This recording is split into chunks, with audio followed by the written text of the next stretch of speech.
Gordon, Hurricane Dorian, a monster Category 5 storm, punished the Bahamas overnight with wind gusts topping 200 miles per hour. The damage is described as catastrophic. Now forecasters are watching closely as the storm is expected to turn north. But as Dale Hurd reports, at the very least, Florida will see high winds and dangerous storm surge. Complete devastation. Look at these cars, man. This was some of the first video this morning from the Bahamas.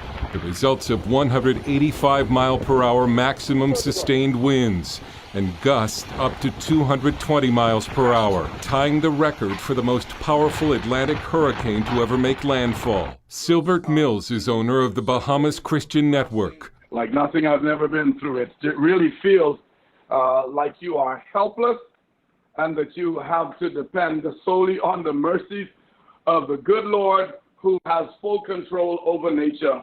And the elements of nature we can never understand. The Bahamian Prime Minister called Sunday the saddest and worst day, tweeting, "We are facing a hurricane that we have never seen in the Bahamas. Please pray for us."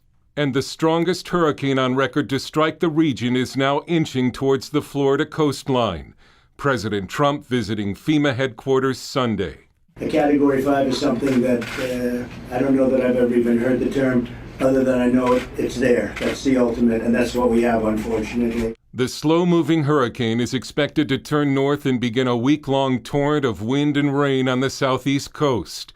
The South Carolina governor has ordered evacuations along the coast, and both North and South Carolina have declared states of emergency.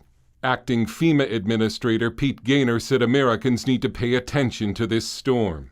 Don't dismiss this storm. We are not out of it. Life-threatening, dangerous surge, water, wind is coming your way. Take the time now to prepare you and your family. Florida Senator Rick Scott says his worry is that Floridians will think they're off the hook.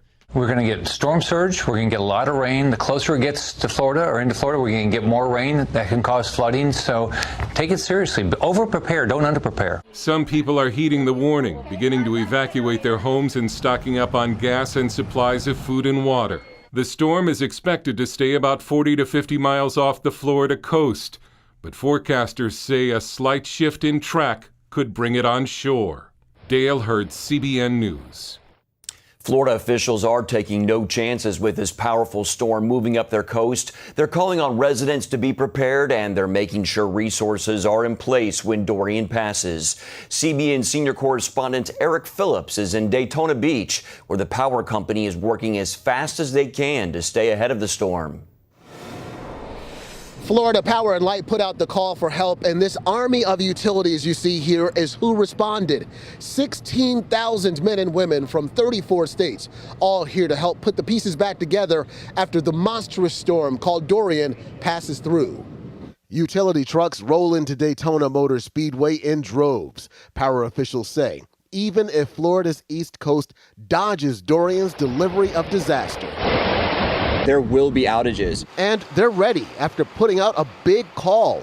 Workers flowing in to be farmed out. This site behind us is one of 20 that we've identified throughout the state that allow us to pre-position crews in strategic locations where we anticipate some of the hardest hit areas to be able to deploy these crews as soon as it's safe to do so following the storm to get right to work restoring power for our customers.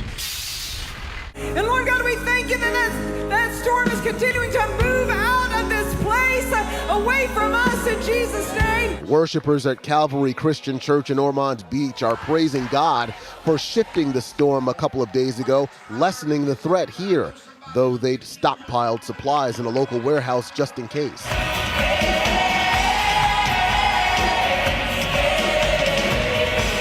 With forecasters still tracking a few different paths for the storm, the faithful are looking for another move of God to influence Dorian's decision.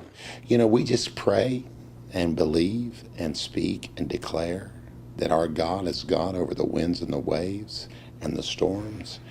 And we believe that God has heard us. Don't touch the Georgia or the Carolinas, just east. Between the army of the Lord and the army on the ground, this area seems as prepped as possible. And if the effects of the storm are felt more severely elsewhere, they're also ready to help their neighboring states.